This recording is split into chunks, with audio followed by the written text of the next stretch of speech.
Hi, and welcome to the Drama Club. On this week's episode, congratulations are in order, and then we talk about hashtag Mayochella and Anjelica Huston's absolutely bonkers interview. And later, Stef tells us all about the drama behind the show 16 and Pregnant, and oh my god, this just in.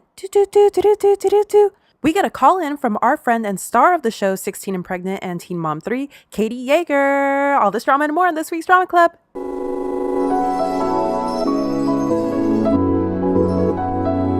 What up, fam? What up, fam? It's good, y'all. Feels good, right? Good, right? Yeah, I know it, dude. And without further ado, we broadcasting live from CA to LA. It's the future, baby. Yes. You know what I wanted to start with? No, what did you want to start with? We have to give a huge shout out and congratulations to our best friend, Nane. Oh, yay! Congrats, Nane. Who is living... I was like, where are you going with this? Who is living her best life in España right now. España. Nane got engaged. And she got engaged, and oh my god, we are so happy for both Nane and Arash, who couldn't be more well-suited for each other. Yeah. I was thinking about this earlier because I was like, the first time I met Arash, like, I had love at first sight, but like not for me, but for her. It was like, I love you for her. Yeah, perfect. The first time I met him was at my apartment where he came to visit. And I remember I walked him down with Nane to his car. Mm-hmm. And I was like, what are you going to do? It was like Sunday. He was like, I'm going to go home and work a little bit. And I was like, oh, you're a hard worker. Perfect for Nane. And I remember they both started laughing. So, that was so cute. I think we should definitely start planning the bachelorette party. We're gonna the bachelorette party for Nane. Nane has a sister. She's gonna plan it. The bachelorette party for Nan is definitely gonna be us just doing Excel spreadsheets, just like a weekend, just like fun Excel spreadsheets, puzzles and fucking brain twister games and shit. It's gonna be lit. Yeah, it's gonna be so lit. Welcome to the family, Arash. Aww. Is she a lot of trouble, Eileen? Well, it's tiring, but it's not too bad when Fred gives me a hand. Of course, he's not used to babies, but he's a real whiz at changing diapers. You should see him. There's also a sad hot topic. Oh. R.I.P. to John Singleton. Oh, yes. That was awful. Who we lost this week after a big stroke, a massive stroke. Yeah, that was scary. He was like in Costa Rica, right? Oh, he was. I thought he was here. No, he was like traveling somewhere. I want to say Costa Rica. And then it was like he didn't feel good when he landed and he came back and he didn't know what had happened. And then he had the stroke and was hospitalized. Then there was kind of like a miscommunication with the media, right? Yeah. At one point they said he was dead and his family was like, no, he's not. Right. And at one point it was like he had suffered a minor stroke. So I was like, oh, thank goodness. And then it was like, no, it's been a massive stroke. And I was like, oh, shit. Another one? Like after Luke Perry. Mm-hmm. He's so young. Yeah, 51 years old, I think. Yeah. It's Mans. so important to the city of Los Angeles, to like 90s film. Yeah, black cinema, just like a pioneer, just a big loss. Yeah, seriously. His movies are like, that makes me think of the 90s. Like that's when I think of 90s movies, I think of those movies. Yeah. Everybody and like Jerry Maguire, I those guess. are very, very different movies.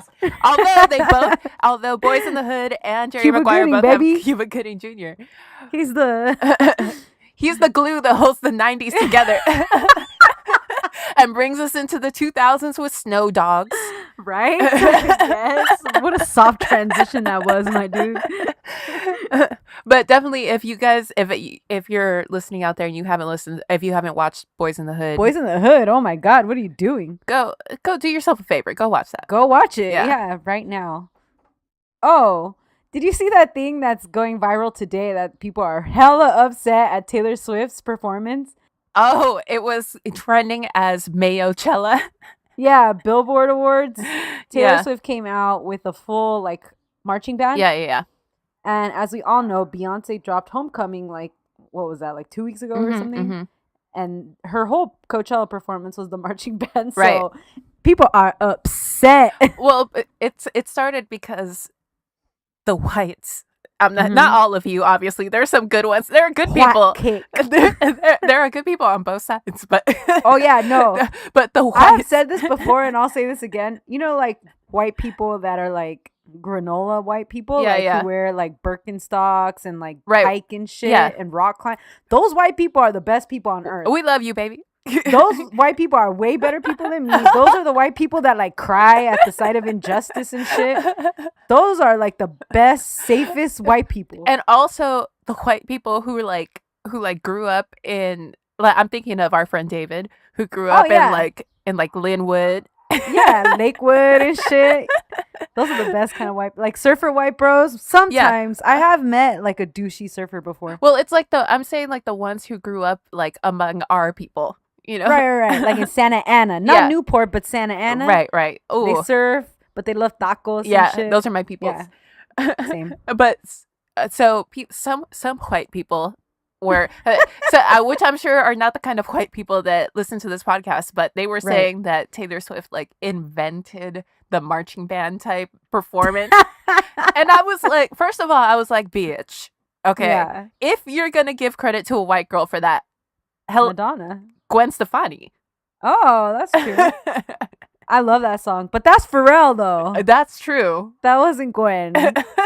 So once again, but obviously that belongs to Black culture and historically Black colleges. Come on now, you guys. Come on. What the fuck? It was just funny that, and like whatever. Like, look, no one's saying Beyonce really invented the marching band. Right. Like, we all know that. That's not true. It's just that like really like Homecoming is so hyped right now. Right. When it first came out, people were losing their damn minds. And then this bitch comes and she's just gonna straight up copy paste that shit. She's like, this'll work. On her Melania Trump. I know. What the fuck? Come on, Taylor. I feel bad for Taylor Swift. She catches L's left and right. Yeah, she does. She does. Yeah. She's an easy target because she's sweet and just like non-threatening and shit, you know? Yeah. Oh. Yeah. They wouldn't be saying shit like that to Gwen. That's true. Yeah, no, they wouldn't. Also, kind of down and hood, you know? Yeah, because she got a hood pass. Like, you don't want you don't want Dre coming after you. You don't want Eve and her billionaire boyfriend husband coming after you. See, that's funny because Taylor had Kendrick Lamar on that one song, but I don't see him defending her. No. He will like, you know, he'll do the Mariah I don't know her. Like, just like one he was bad like, look. who was that? Yeah. I did that? I forgot. I don't know her. Did you watch Homecoming? Oh yeah, I did not. So good. Okay, it's so good. I do want to watch it because when she did her HBO documentary. Oh God, yeah. I was like very middle of the road, like about Beyonce. But then when I saw that, I was like, oh, she fucking works her ass off. And you should watch this one. So then after that, I was like pro Beyonce, but I've never, and I don't think I'll ever be like a super fan, you know? Yeah. But well, you're not a super fan about anything. That's true. But whenever I see sort of the intimate, like behind the scenes look at Beyonce, I'm always like, I'm a little impressed. bit more. Yeah. Yeah. So I do want to see it. And she's so honest about her pregnancy with the twins like coming back from that, and she shows footage. It's so fucking good, man. Okay. And just the show is good. She's got so many bops. Yeah. That shit is bop after bop. Right. Songs I kept forgetting about. I was like, oh, damn. Songs I didn't really care for. Like, low-key, I never really cared for Mi Gente. Yeah. But after seeing her performance, I have listened to that shit nonstop. I actually really liked that song, but I only... Yeah, no, it's good. But I only listened to the non-Beyonce version. The J Balvin or whatever? Yeah. You know what? It's funny though. Him and Bad Bunny might as well be the same fucking person to me. That is me being racist about my own people. Don't fucking at me, okay? I was like, I didn't really realize that Homecoming had come out because Netflix didn't tell me about it. Mm-hmm. And I was like, damn, Netflix really knows me. But it did like immediately tell me, it's been telling me like every day, get ready for Wine Country. And I was like, you know that I will watch anything with Maya Rudolph and Amy Poehler. I saw this fucking funny meme one time. You know how white girls be having those shirts that are like, I don't want this to turn into the white people slander episode. No, but we were showing love to that's true though. to certain whites. And this shit is just funny. Yeah. And I made fun of Bad Bunny, so basically we're even. You know how there's those shirts that are like, it's wine o'clock or like whatever the fuck. I hate those. And it's like a plain shirt and it says some shit like that. Like I saw one that it was like nobody. It was like white girls, go kill yourself. I'm drinking wine. What the fuck? It did it in like the cute cursive font that's on those shirts. I know exactly what you're talking about. Funny. But I would argue that's less white people and more moms. That's mom culture. It is. That is mom culture for sure. Yeah. Because it's definitely like 40-year-old black moms definitely have those shirts too. Yeah. Oh my God. Yesterday I was at the mall with Bruno and Joel, and we were walking, and this like 40-year-old black woman is with her family, and she's like, "Hey, that's a cute dog." And I was like, "Oh, hey, what's up?" And she was like, "Did you guys see that Facebook video go viral where one of those poodles has too many vitamins and he gained like 300 pounds?" What?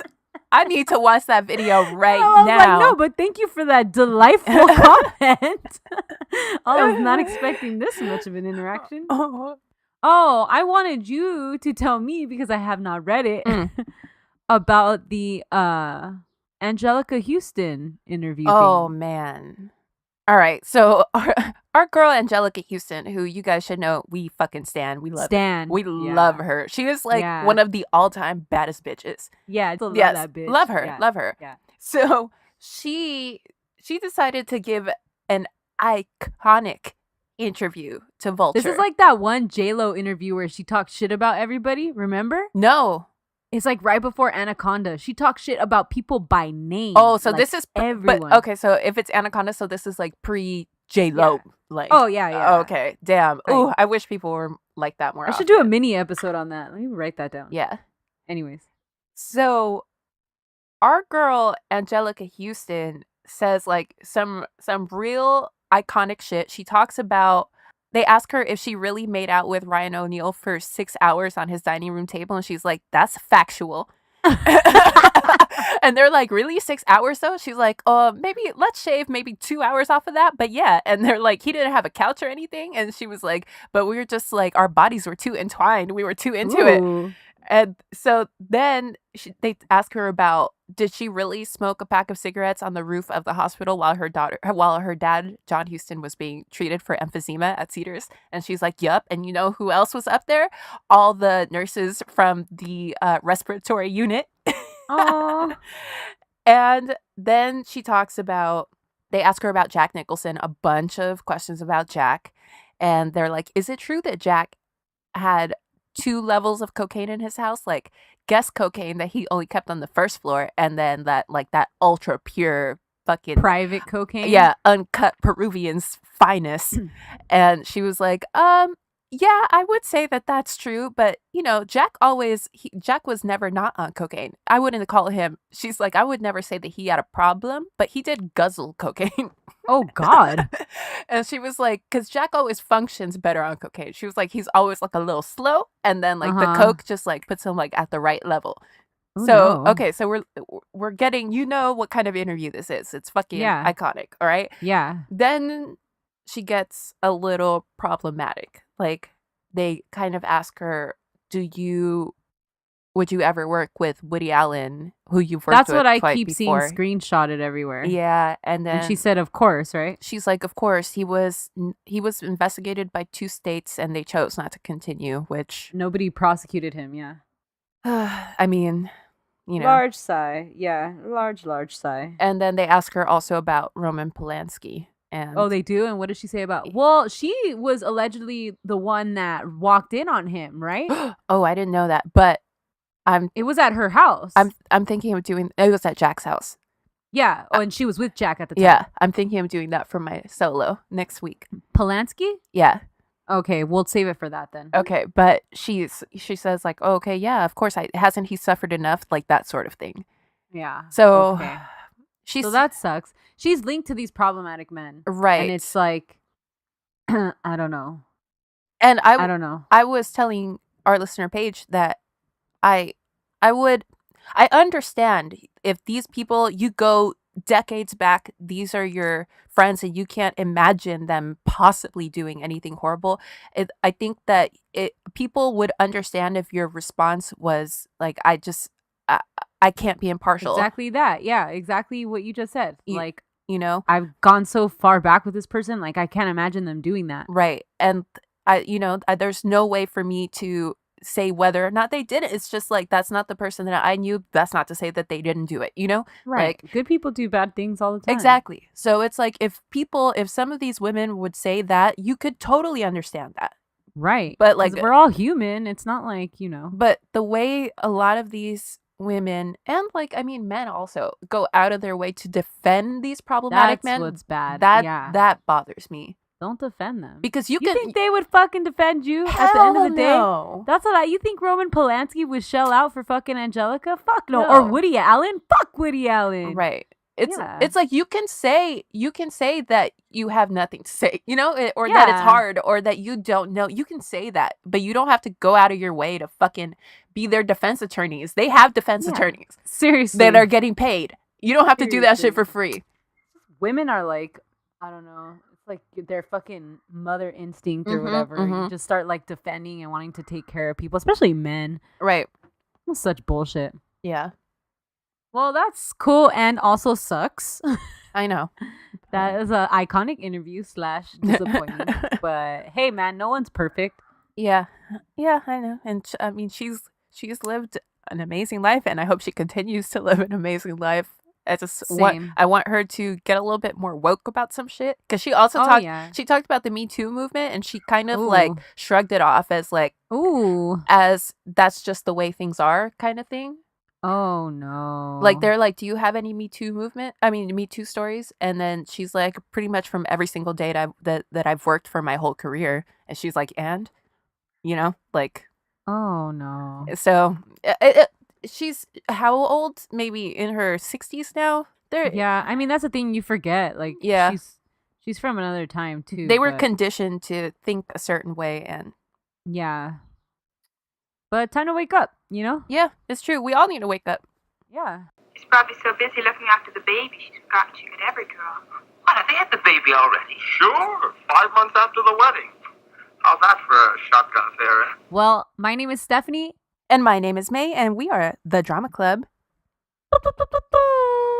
And we are the podcast all about scandals, celebrity scandals. Celebrity biographies. Yeah, true. Reality TV people. Yes. And athletes.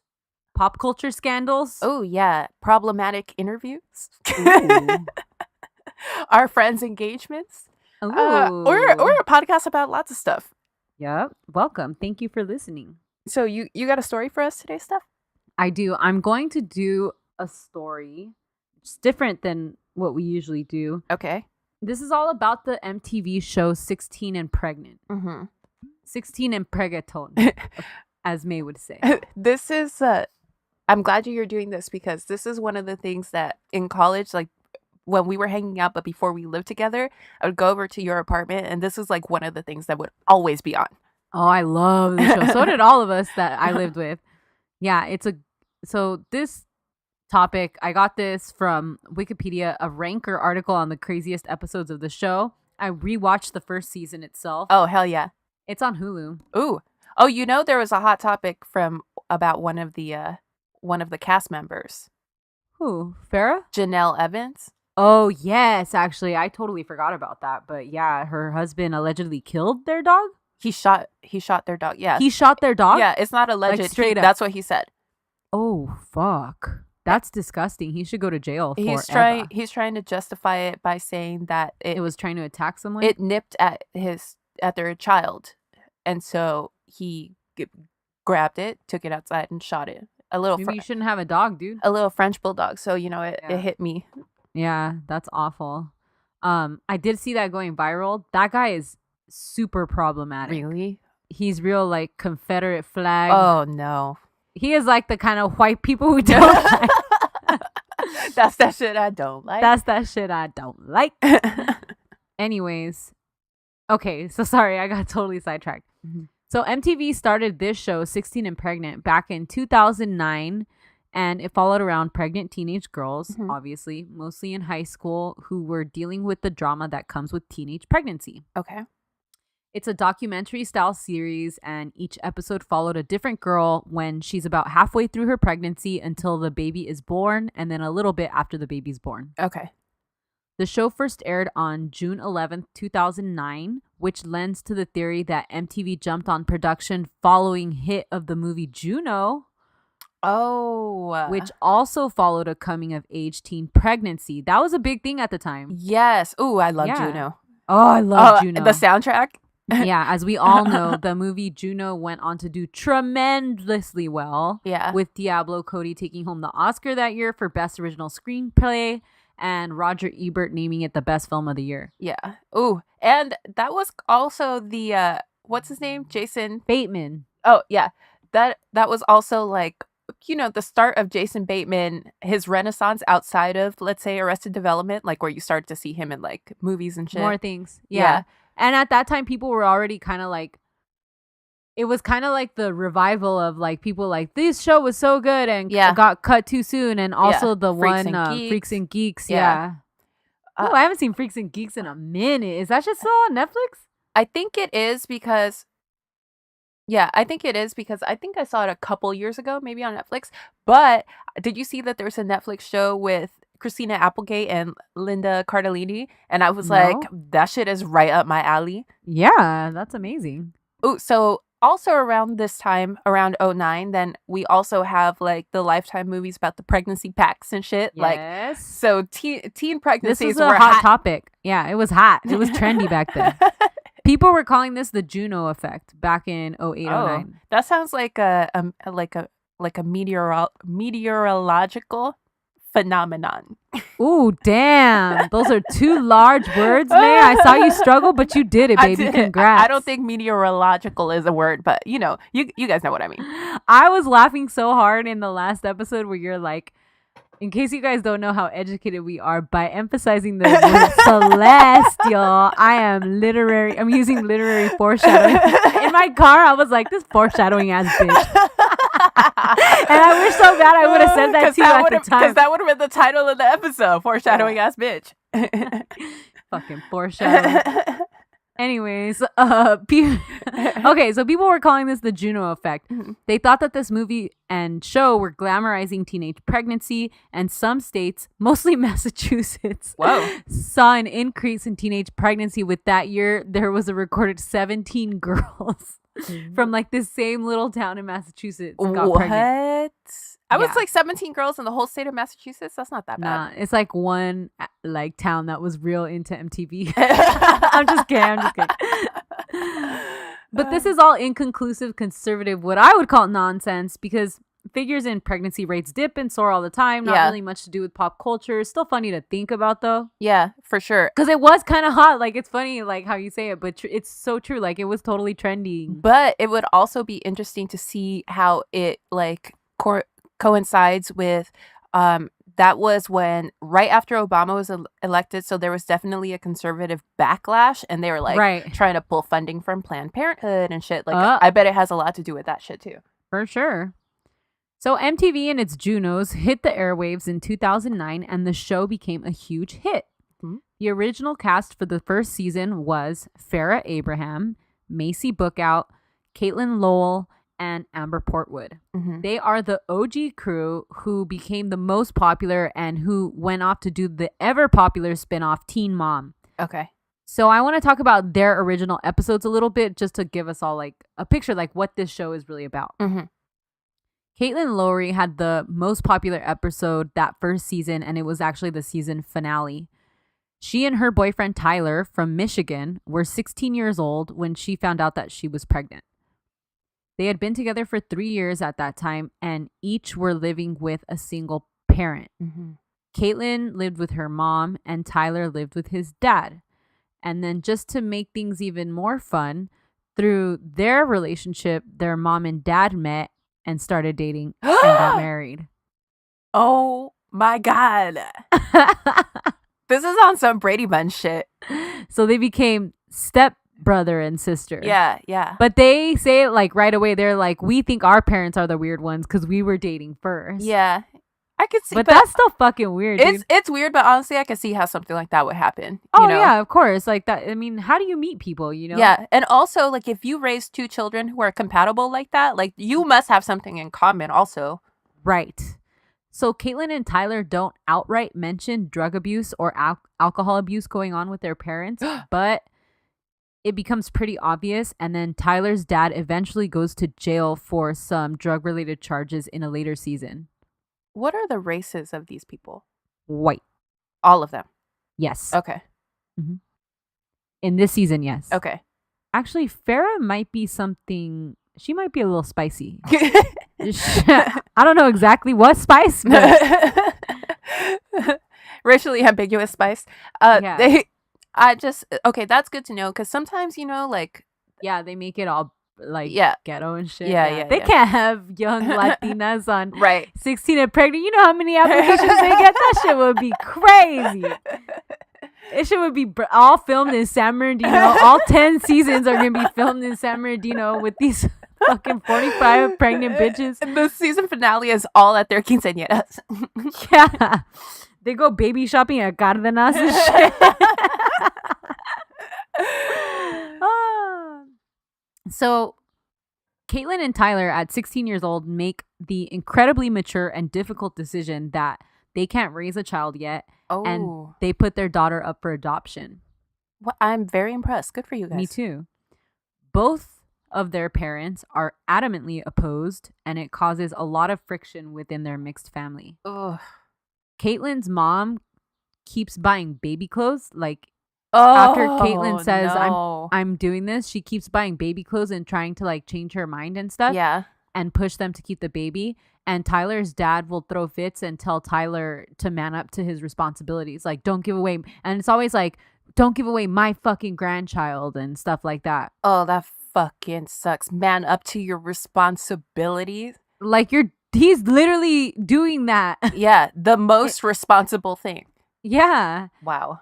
But after all the madness, they do end up going through with an adoption, with Caitlyn saying, quote, I want her, because they end up having a daughter. Mm-hmm. I want her to have better than what I did. And I know that I can't do that. So I'm just going to do the thing that I think is best. Okay. I stan her. She's fucking 16 years old. Good on you, Caitlyn. Isn't that so crazy? Yeah. Wow.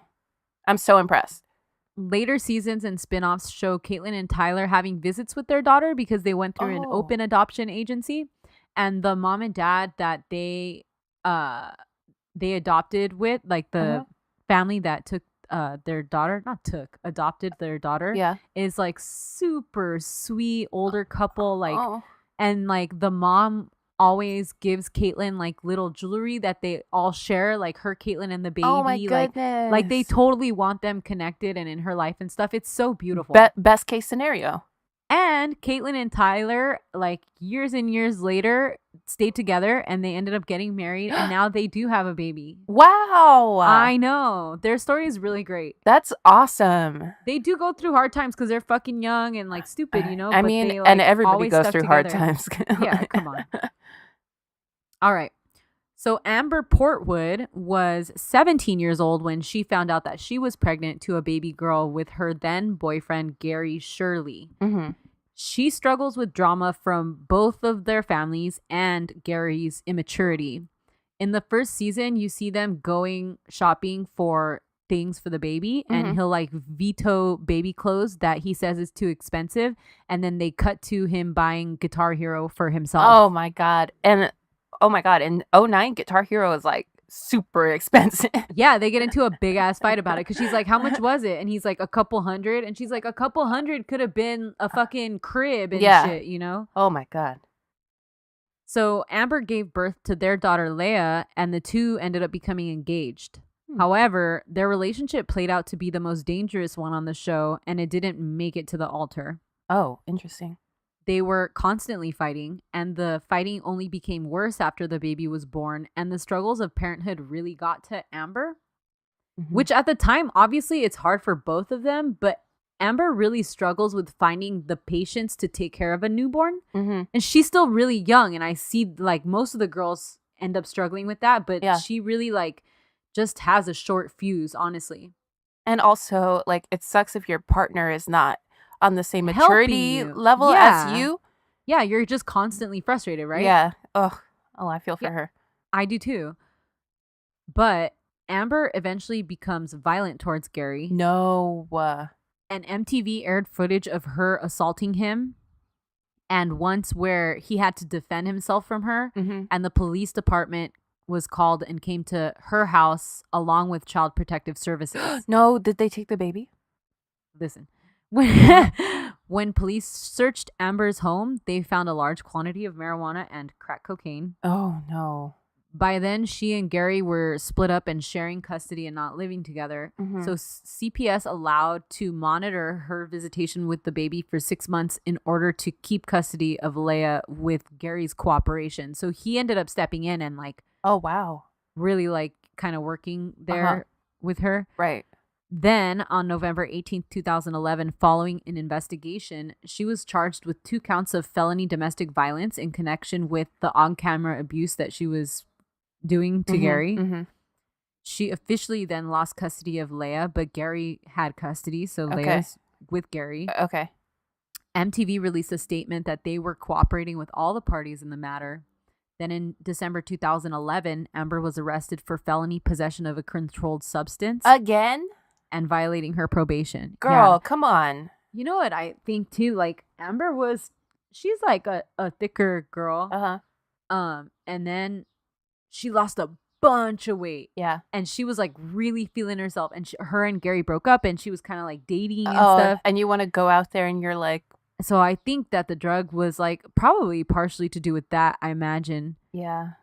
Oh, but okay, after everyone makes mistakes, whatever, it's a huge mistake, but that's your first mistake. You get caught with everything. Maybe that's your wake-up call, like, all right, come on. For my baby. Yeah. I know. It's hard. She was held without bond until January 27th, 2012, and she entered a guilty plea.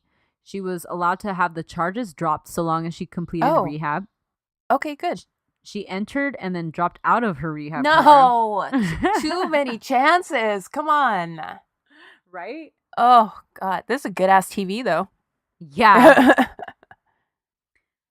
In June 2012, she was sentenced to 5 years suspended sentencing, including substance abuse classes, earning her GED, setting up a college fund for her daughter, and anger management training. Because after the first episode airs, and like especially this original crew, they all get linked into the spin-offs, right? Like Teen Mom and stuff, and they're making money. Like later on, like they're making money. Yeah. She was released early in December of 2013 after completing her GED and for good behavior.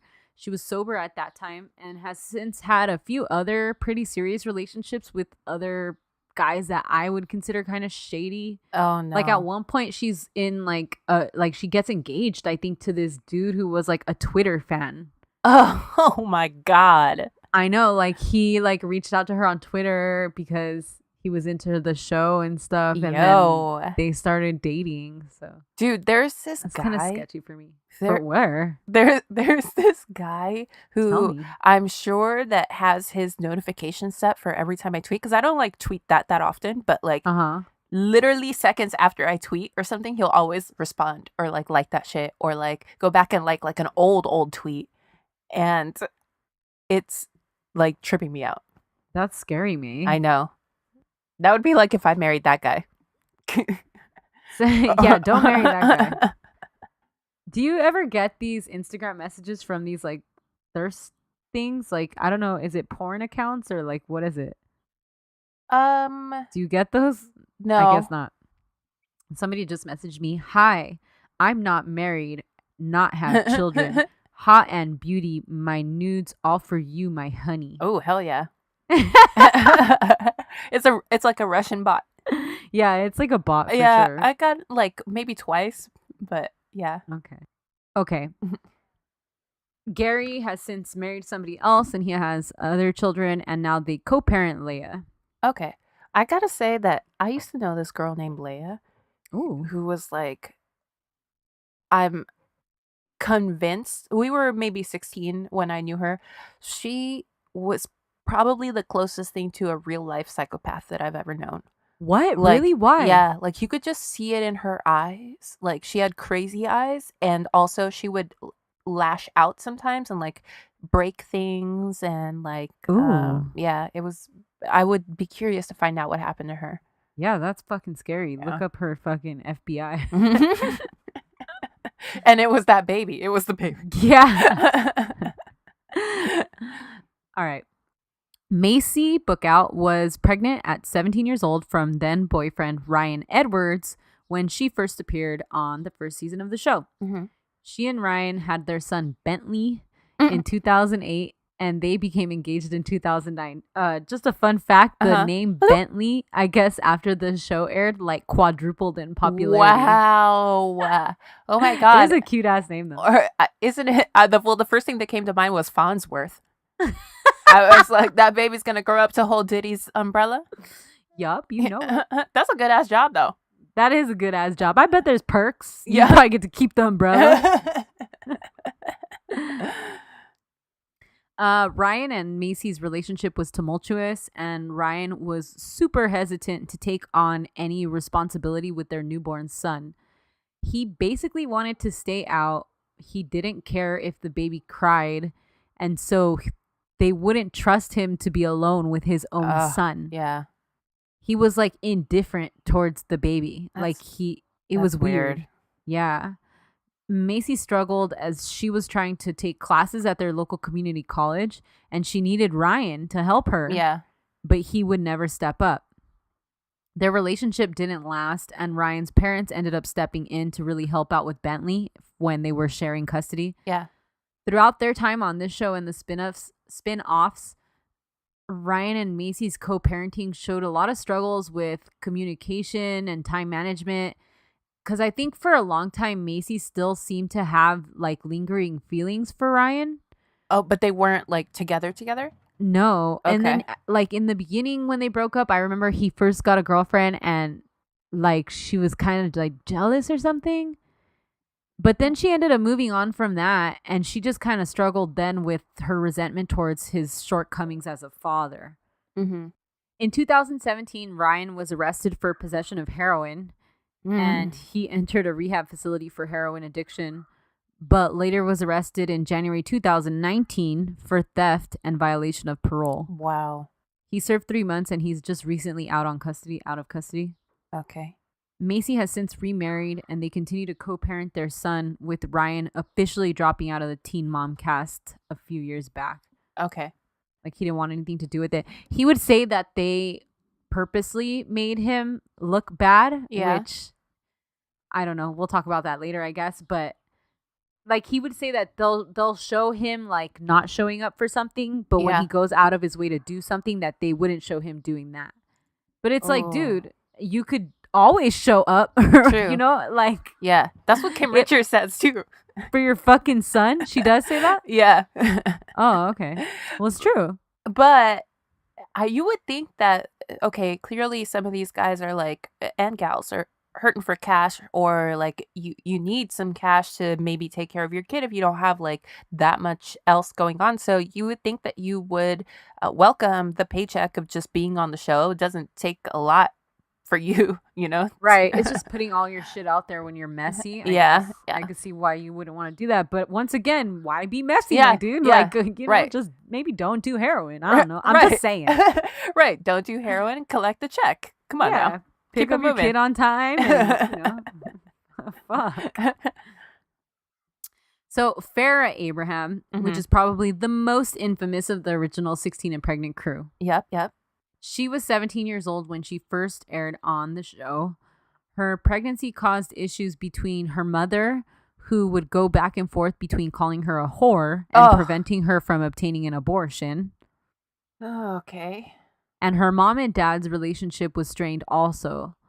She gave birth to a daughter named Sophia in 2009. And at first, she was just kind of like quiet about who the dad was. Oh, so she was appearing on the show by herself? Yes. Okay. And that was weird, but you kind of just thought like, oh, okay, they're not together anymore. Right. But then she revealed that the father of her child, Derek Underwood, had died in a car accident while she was 8 months pregnant. No way. Was he her age or was he a grown-ass man? He was her age. Okay. He was in high school like her. Okay. Wow. She ended up getting cast in the spinoff Teen Mom and Yeah. began attending culinary college in Florida. Oh. And then she debuted an album called My Teenage Dream Ended. It should have been a cover, like a sad cover of all the Katy Perry songs. Any like music with like the word teenage in is Yeah. just like fucking awful. Like cringeworthy. Like just don't. Why? And then she released a book by the same title. Oh, okay. Yeah. You need the companion book. Got it. Right? Right. In 2013, Farrah starred in an anal sex tape entitled Farrah Superstar Backdoor Teen Mom. Now, don't get any ideas, but this is where I know her from. We all know what's important to you. It was being played off like a secret sex tape that she had made privately with her boyfriend that was leaked.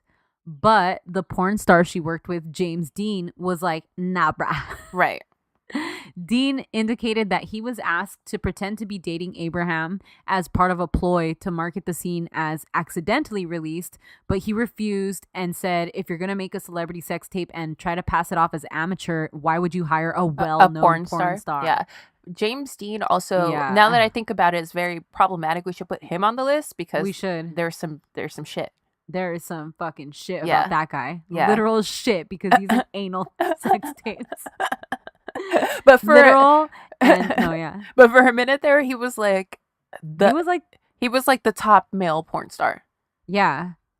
Which, like, I mean, I guess It's because he's cute, right? he's cute, but it was like the way he would like kiss girls and like really kiss them, not like I'm gonna fuck the shit, like not like like porn star kissing, but Yeah. like the way he had Tell sex us with girls. how you tell us more about all this porn that you watch, man. I was trying to think what was the name of that girl that was like super hot for a while. She ended up on Entourage, Sasha Grey, remember Oh her? yeah, Sasha Grey. He was has- like hot like her. Okay, but he and Sasha Grey have a lot of scenes together. Yeah. And there's this one. All right. In 2014, Farrah was cast on the show Couples Therapy with her then boyfriend Brian Daw. Mhm. But right before it was about to air, it was about to start filming, he decided that he did not want to appear. And so she ended up being the only cast member to appear by herself. No, wait, that's not the way this works. Couples That therapy. don't make sense. No. It's called Couples. It's like if 90 Day Fiance, there were no fiance. Right? Later, Brian claimed that Farrah had hired him to be her on-screen boyfriend. That sounds about right. Yep. She then focused on repairing her relationship with her mother on the show. Oh. The same year, she started a second sex tape with James Dean called Farrah 2, Backdoor and More. Meanwhile, And more. Right? I mean, like, how much? I mean, they getting it in all over the place Yeah. at this point. The back door, the front door, the side door, Yeah. the trap door, the garage door. The doggy door. Meanwhile, she's still a main cast member on Teen Mom on the MTV show. Get that money, girl. Farrah's attitude is she's got an attitude. Like she's verbally abusive to both of her parents. The way she talks to both of her parents is really hard for me to understand because I'm from a culture that is so respectful of right. your parents and Yeah. just like anybody elderly or older than you. Is she the Cash Me Outside girl before the Cash Me Outside girl? Not as ghetto, Mm-hmm. but she's really, really attitudey. She's super disrespectful. She's diva-ish. Oh, She thinks she's stuck up and she's just like maddening. Like she's pretty maddening. yeah.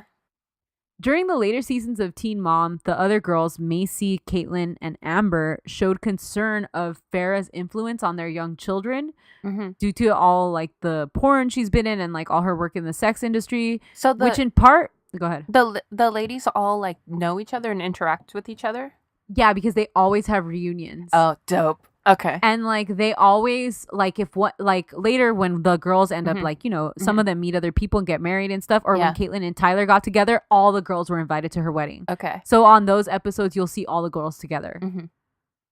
So in part, the other girls have a problem with her because of her dramatics, like because she's got a lot of drama, and that, along with Farrah, I guess, seemed like demanding. Like in the later seasons of Teen Mom, it's cool because they show the producers all the time. So like the girls will get mad and the producers will start talking to them and they air that. Okay, and you see the producers ask them stuff and you see the girls get pissed. And she's like, I don't want to talk about that and stuff. And the girls all talk about how that was kind of like their idea because they were like, the producers have been parts of our lives since we were kids. Like, so we want that to be out there, you know? Yeah. Interesting. So Farrah, you always saw clash with her producer and like arguing with everybody. So MTV ended up cutting her from the show. Oh. And I feel for Macy and Caitlyn and Amber because it all kind of went down in a reunion where they're trying to verbalize like, look, we don't think sex work is bad. Like we think it's fine, but we don't want that around our children because their kids are still like 4 or 5 and stuff. Sure. Yeah. And so Farrah gets offended and she, you know, she's attitudey, like I said, and the whole thing just fucking blows up. Okay.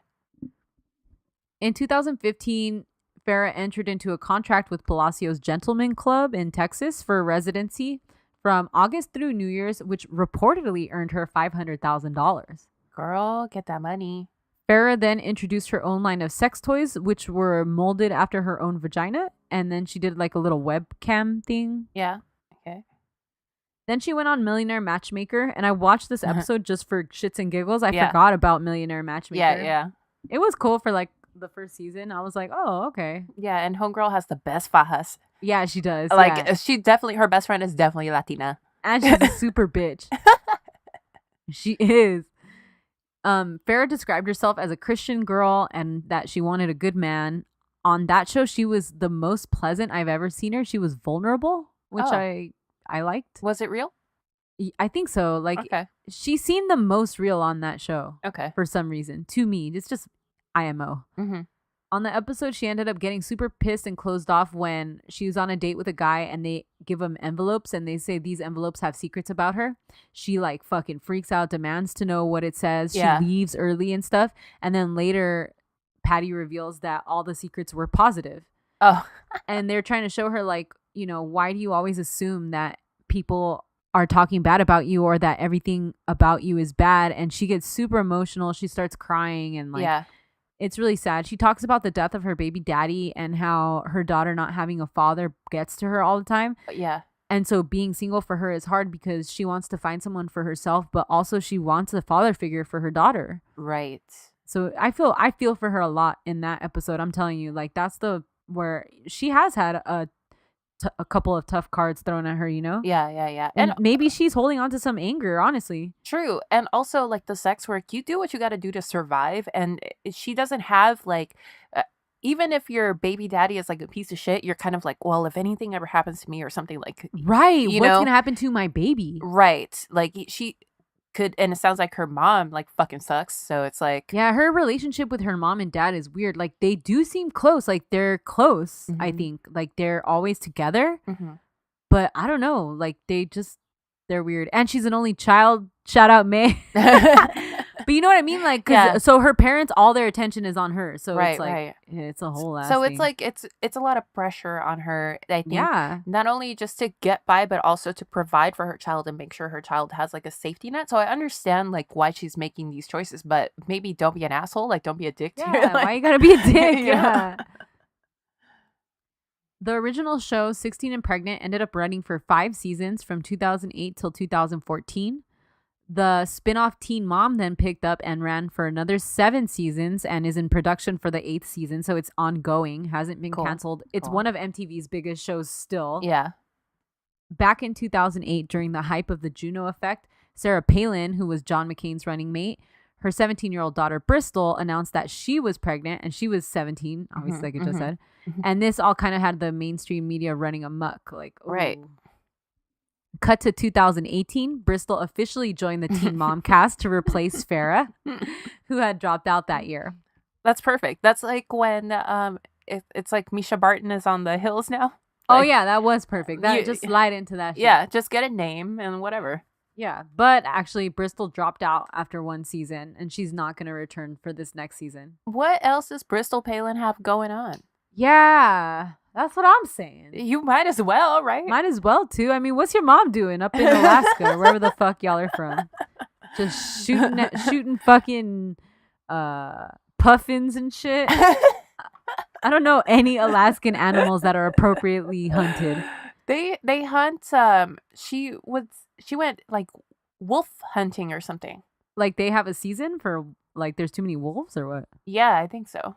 I seen a coyote fucking running on the freeway today, man. That shit was ghetto. I was like, bruh, you are lost. Was it running fast?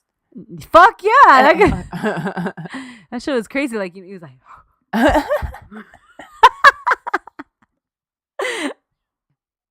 Okay, so research ended up showing that the show was unlikely to have any sort of effect on birth rates like we thought. Well, did you hear about this week they were talking about 13 Reasons Why? Oh, and the suicide rates increasing? Yeah, in the month after 13 Reasons Why premiered, the suicide rate increased. I don't remember what percentage, but like even a little bit, even 2%, let's say, is a lot. Yeah, I don't like that show. I watched the first season and then I watched the first season. I struggled too. to finish it, but I did because I was like, I don't remember why. I really like what's her face, Kate Walsh. Oh yeah, I like her too. I could see how that would, because it's kind of, I don't want to say it kind of glorifies suicide because it's like, look, everybody's paying attention. Yeah, to her now, look at and all she the was like, attention you're getting, and like, yeah. But I think that that's sort of the cynical way to look at it. I think that I understand what the show was trying to do, but like if you're already in that state of mind and you're young, I could see maybe it going sideways. Yeah, but I don't know. Some people thought that 16 and pregnant would affect also teen use of contraceptives, but again, nothing was found to have a direct link to that. Some studies after the show became popular actually showed a decrease in teenage birth rate and an increase in adoption for underage parents. Oh. You know why? Because it doesn't sound like any of them are like living this fairy tale lifestyle. No, that's what I'm going to say. Like this show doesn't glorify like teen pregnancy. Yeah. Like they show you like all the problems, and really like honestly, I don't think anybody stayed with their teen partner except for Caitlin and Tyler. So yeah, it was more, I think, like a reality shock. We see society do this shit where they worry about the impact of adolescent exposure to like sex and like violent programming and video games. Yes, different music. Like remember gangster rap had a Marilyn Manson. Yeah, we see the masses cause a stir, but in the end, sometimes I think the same shit that would have happened ends up happening. You know, and also I think people underestimate teens and children. Yes, like they know right from wrong. They understand that you can rap about something, that doesn't mean it's fucking true. Of course, yeah, like they totally do. It's totally the minority who would be affected by something like that. A very small minority. Right. What we do know is that people are fucking interested in this shit, obviously, because that's why there were so many spinoffs. That's why we're talking about it. Teen Mom 2, and Teen Mom 3. And we're so lucky and grateful today to have one of the cast members from Teen Mom 3, Katie Yeager, here to talk with us about her experience on this show.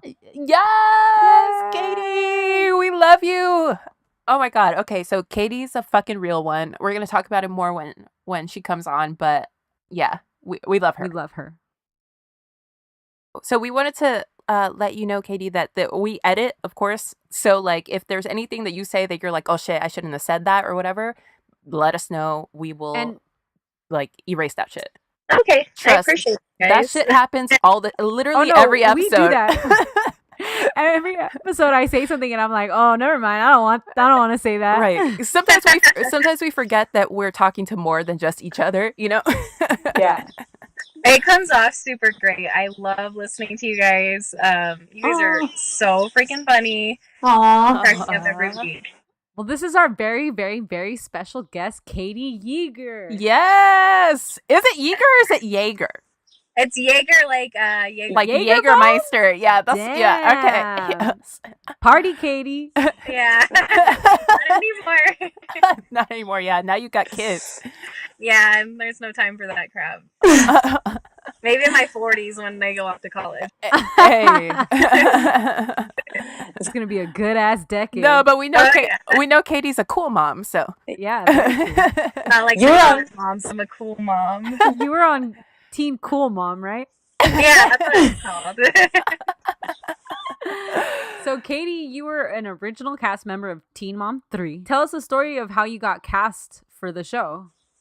So it's just classic randomness, basically. I was in this young moms group through the hospital that I was going to when I was pregnant. Oh, wow. And the lady who runs the program was talking about the show, and she said that they actually reached out to her through casting because the county that I live in has the highest teen pregnancy rate per capita.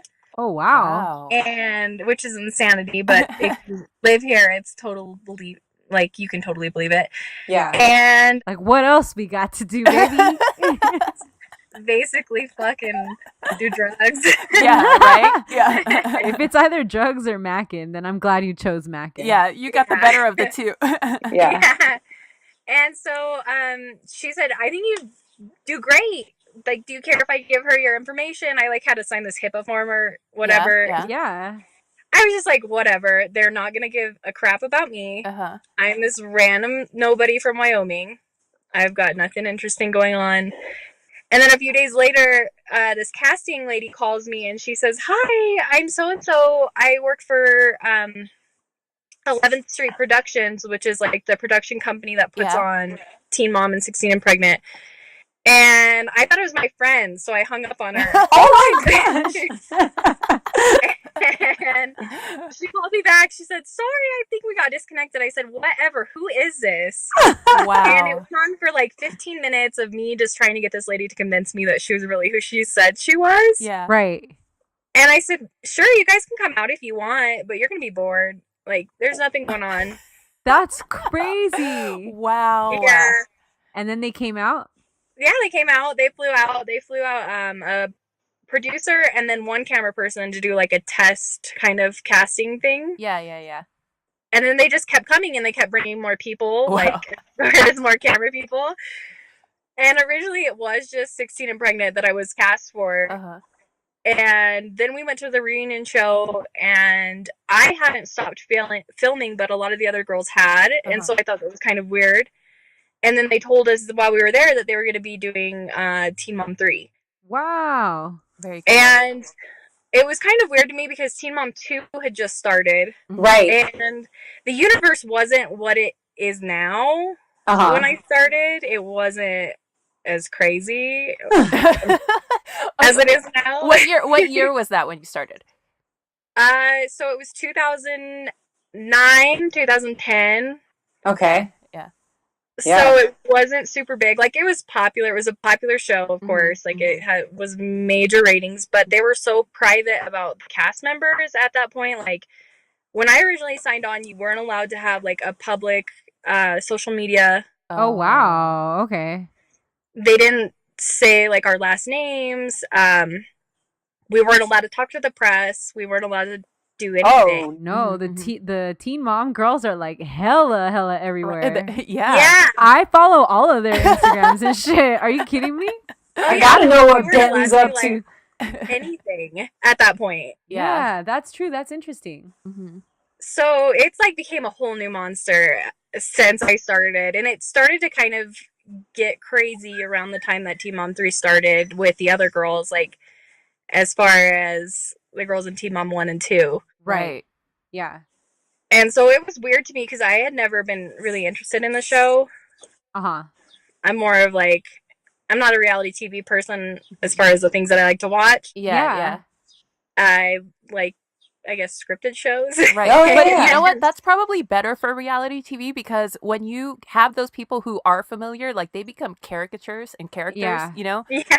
Yeah, so it's way better. So then why did you decide to be a part of the show? I don't know. It was just kind of at the point in time, I did feel strongly that like teen pregnancy and the lack of, I guess, communication between people and their parents and educators and young girls was ridiculous. Like, they treated it kind of like, we don't talk about the subject, we're just going to ignore it. Right. And with the Teen Mom franchise, I think that it's a very honest, kind of in-your-face way of saying, like, this is a real issue. Yeah, definitely. This is something that's happening to girls all over the country, and they don't have access to birth control. They don't have access to education. Right. This a lot of the time. And it's almost like a forbidden topic. Yeah, like taboo. Right. Yeah. And I liked that aspect of the show, that it's like a real in-your-face way of saying, like, hey, this is real. This is what's going on. It's super honest. Wow, that's awesome. I would also like to point out that the casting people called Katie back faster than the last time I texted back the last guy I was fucking with. So they were thirsty. And she hung up, and they called her out back. They loved you. They were like, she oh, played hard to get. Fuck. Oh, yeah. No. If I would have played a little harder to get, I probably wouldn't have been on the show in the first place. You hit the sweet spot. Yeah. How did your family react to you getting on the show? They were also kind of like along for the ride, as far as like they didn't think it was going to happen until it happened. Wow. Oh, dope.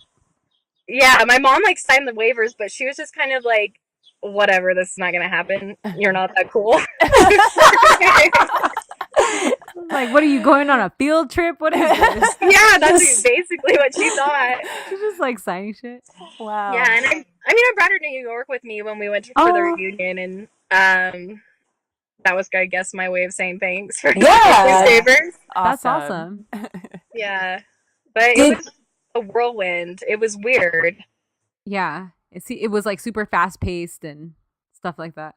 Yeah, and it almost was like the entire time I was just expecting it to kind of just stop or like go away. Oh, sure. Right.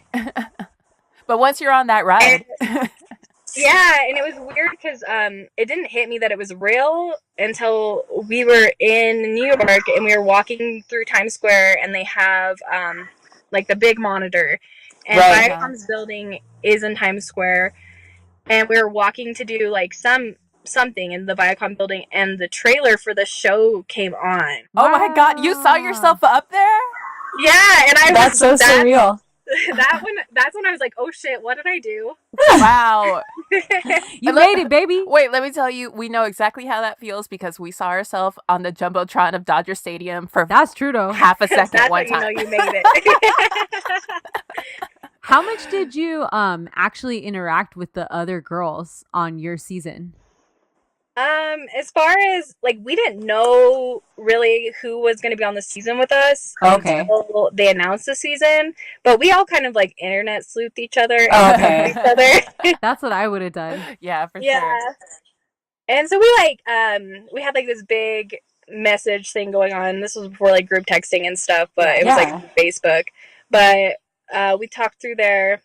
And then after that, like, I've interacted with a few of the girls that I was on 16 and Pregnant with, but the Teen Mom 3 girls that I was on there with, we talked all through the whole process. Oh, wow. Yeah, and we still, like, randomly will say hi to each other, see how things are going, but... Yeah, it's like a sisterhood. I guess, like, there would be nobody else who would understand what you're going through. Yeah. Oh, yeah. And they were, like, they knew, because... that being a young mom is one thing, but in the whole reality show route is a completely different thing. Yeah. Did you feel like the producers or anybody tried to stir up drama with you and your family and stuff like that? Well, my life was kind of crazy at that point anyways, so I think drama was going to be there. They didn't have to stir shit up. Shit was tornadoing. Yeah, well, I mean, I was 17 at the time. When you're 17 years old, your life is crazy anyways. Yeah. Seriously. Yeah. And everybody's all hormonal. Yeah. Oh, yeah. And most of the men that you, like, I had one producer say to me, I couldn't imagine having a kid with the guy that I dated at 16. Oh, yeah. I bet. Yeah. Oh, same. Oh, same, my God. Same. Yeah. That just hit me. Hell no. It's a very scary thought, and I didn't think of it that way until, like, the older that I get, the more that it makes sense. Right. Yeah. Because when you're that young, you think, like, the world is so small, right? You think it's just, like, your little group of friends and your family. and there's nothing out there, and Yeah. this is the person for you, and there's nobody else. Yeah. Yeah. You're taking me back, Katie. You're taking me back. It's a scary thought. Oh, God. I'm going to be listening to Sheryl Crow tonight. And crying. I'm going to put on Tegan and Sarah and get in touch with myself. Oh, yeah. Find that 16-year-old girl. Oh, it's but no, it was, I think, like, the drama and that kind of situation creates itself. Yeah. Because we once met somebody who had been on Bridezillas. Do you remember me? No. Which one?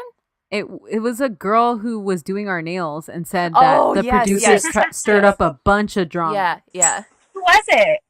I don't remember. Because, Bridezillas is like a one-off episode, so it's Yeah. That's so cool, though. That's yes. My mom loves that show. Oh, same. It's so good. We also met a girl who was on Bad Girls Club, but we didn't ask her too much. You didn't want to ask too many questions. We were scared of her. Katie, do you agree the hype around like reality TV editing, that the editing could make or break a villain? Oh yeah, 100%. Really? Ooh. Yeah. I wasn't expecting that. Yeah. Yeah. You think they cut it to make it look as bad as it possibly can? Well, I mean, they got to make good TV. Yeah, that's true. Yeah. I think as far as that show goes, from my experience, I acted like an asshole sometimes. Right. Yeah. Especially when you're a teenager. Yeah, that's like. Yeah.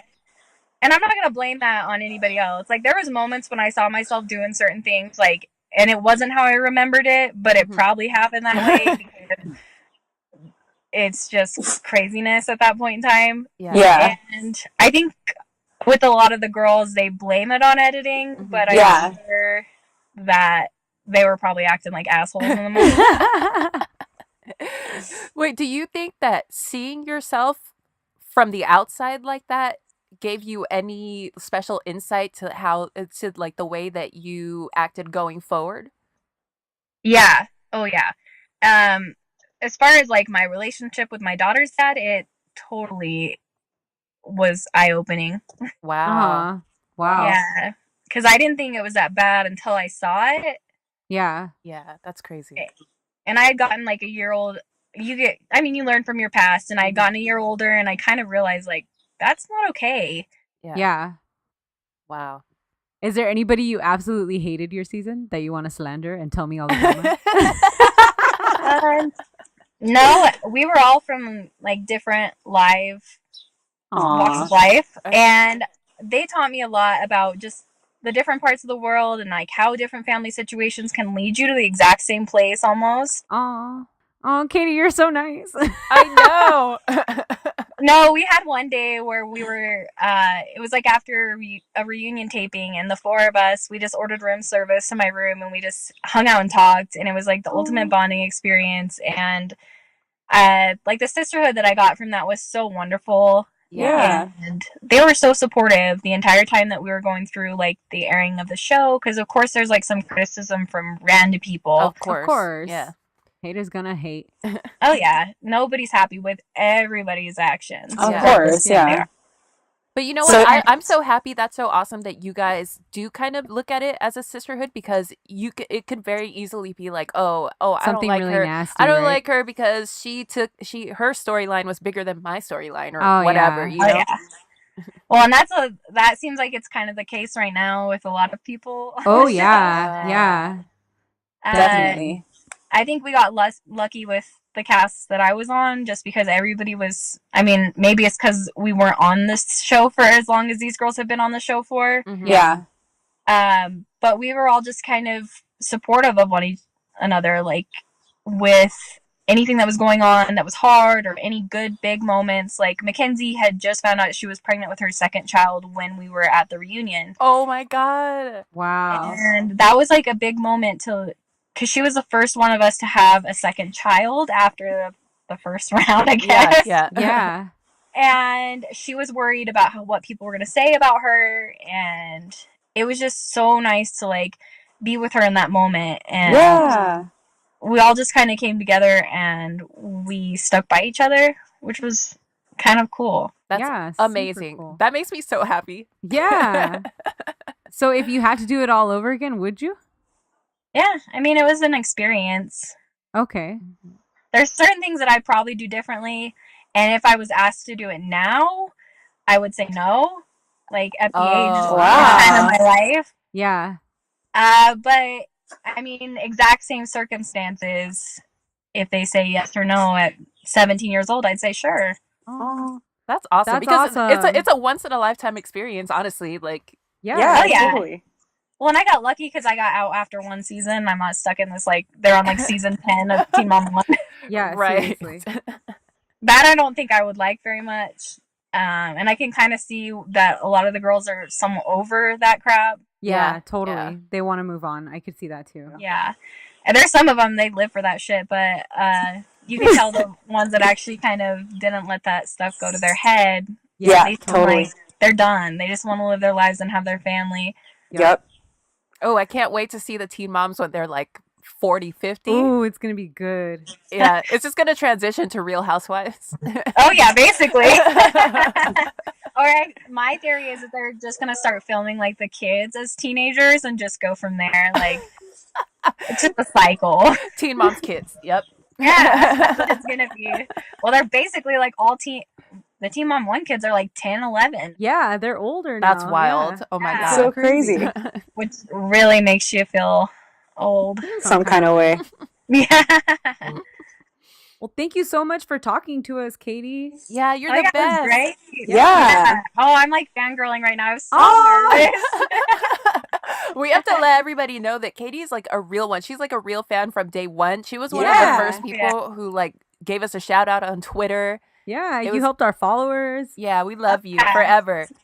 I love seeing badass females doing badass things. Like, it's Hey. cool. And yeah, like I said, I found you guys like through the podcast app randomly after you posted like your 3rd episode.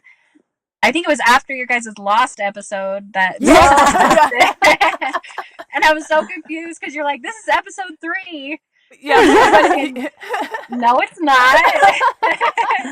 Whoops. Wow. No, but you guys are hilarious. I love what you guys are doing. Oh, Doing thank it. Well, Thank you so much. Thank you, Katie. We want you back on the show for sure. Yeah. So now that you Yeah, know if that- you need like a 3rd guest or like a 3rd host, I'm hell down. yeah. Hell yeah. Okay, we'll talk to you later, Katie. Okay, Yeah, it was great bye. talking with you guys. Thanks We for letting me love come you. on. Of Bye, course. guys. Bye.